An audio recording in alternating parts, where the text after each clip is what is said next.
Ayan, ito na. Tuloy-tuloy na ang pagluto natin.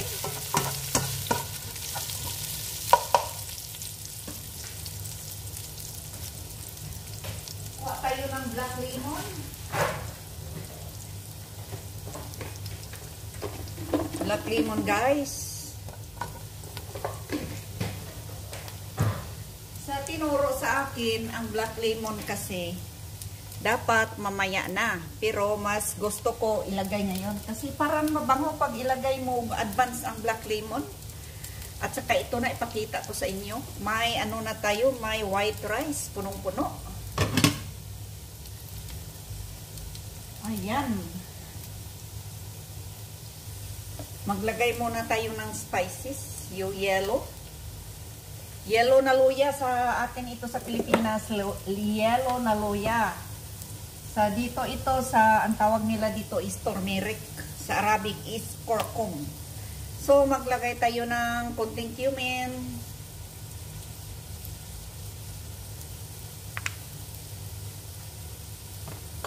At saka, syempre, yung paprika. Nasaan na ba yung paprika natin? Ayan, ito na ang paprika.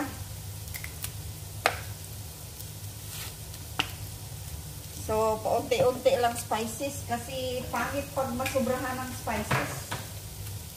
Wala nang mawala ang lasa sa karne, sa meat. O, iyan, kunti lang. Siyempre, ang black pepper.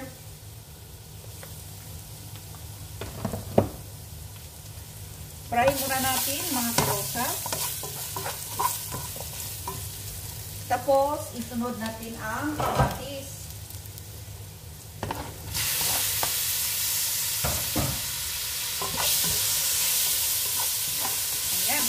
Mausok na.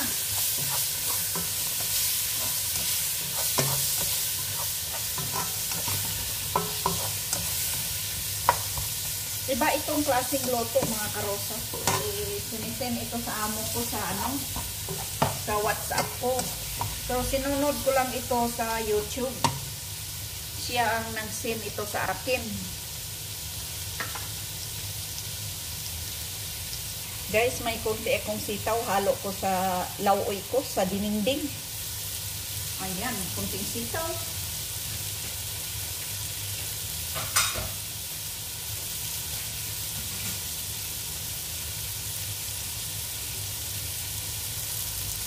Saka ilagay na natin ang tomato paste. Isang buo na tomato paste. Isang ano ba yan? Isang pack.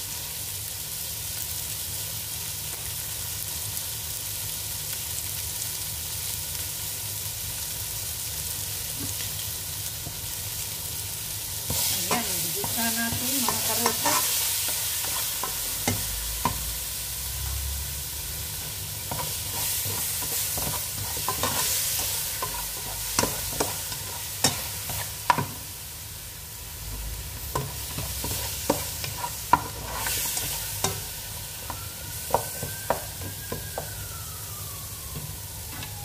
Tapos ilagay na natin ang karne natin.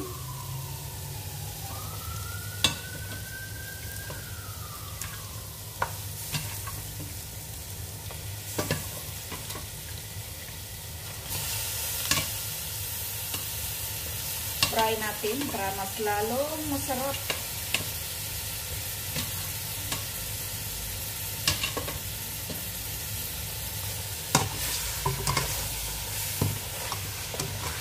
Marami na akong luto dito, mga karosas, na marami na akong upload nito.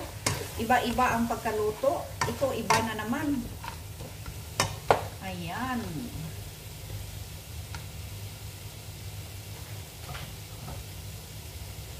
Tapos, ilagay natin ang tamarin natin, tamarin paste.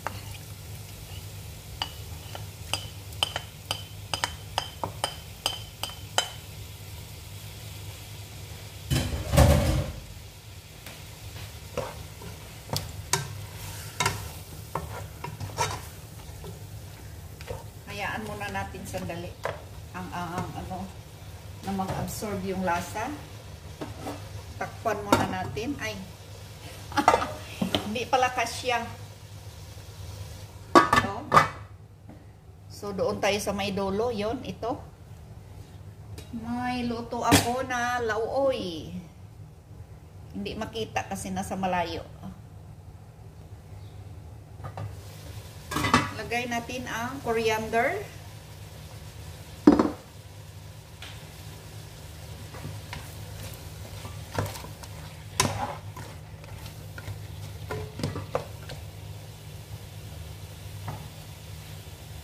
Isunod na natin ang Baguio beans kasi medyo matigas ito.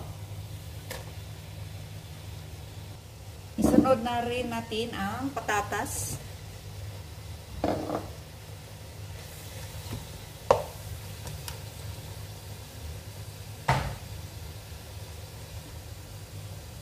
Ayan, madali lang ito maluto mga karosas. Ilagay na natin ang sabaw. Yung sabaw na to, yung gamit ito sa paglaga ko ng manok palambot. Ito ang gamitin natin pang sabaw. Para mas lalong masarap.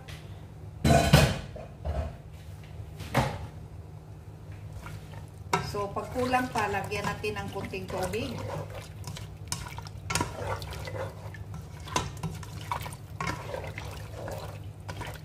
Sobrang sarap na ito mga karosas. Kasi grabing pagkaluto. So, syempre, ang asin, sobrang sarap na ito. Order ito ni Modra. Ito ang luto niya. Guys, ito ang luto ko, lauoy. May sitaw, may kalabasa, may bunga ng malunggay. May malunggay. So, kumpleto. Mamaya konti, ilagay ko yung piniritong isda dito sa ibabaw. Pag malapit na kakain. Ayan, ito nang luto ko guys. First time ko pa nagluto ng karne na ganito na pagkaluto na may tamarin. Parang ang sarap. Looks so yummy, but not looks so yummy. Yummy talaga. Ang sarap pala pag ganito. Ayan guys, ilagay na natin ang zucchini. Lagay na natin lahat para matapos. Pati yung kalabasa. Sabay-sabay lang natin. Cauliflower.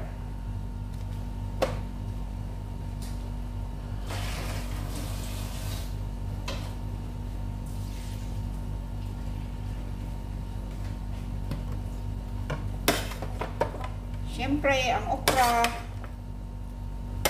So, after 15 minutes o 20 minutes, naluto na ito. Napaka-healthy ulam. Kasi ang daming gulay.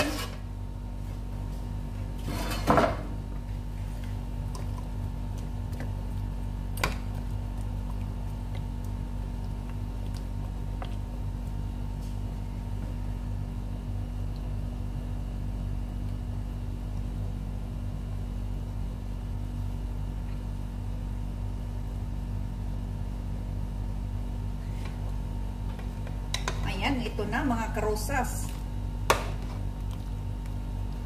Ayan. So, after 15 minutes, loto na ito. Ready to eat na ang mga amo. So, 3 man lang sila kakain nito. Pero ako hindi ko kakain nito. Tikim-tikim lang kasi may Pinoy food kasi ako, may gulay ako. Pero kasi ang gulay ko, mayroon ding yung lauoy ko, mayroon ding kalabasa, may sitaw ito, mayroon din. Pero walang patatas yun, walang cauliflower. So, kukuha na lang ako mamaya ng gulay. Kasi, buti yung namimiss ko yung Pinoy food. Ayan, takpan natin.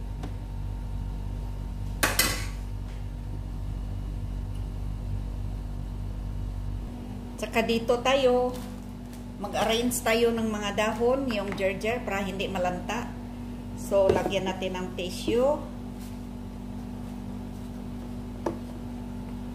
Katapos, yung ginger, kasi medyo basa pa, ilagay natin dito.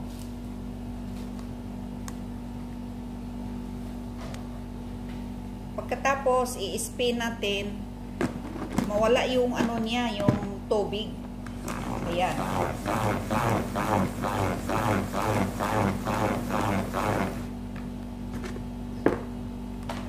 So, ito na, nagpiga. Aray.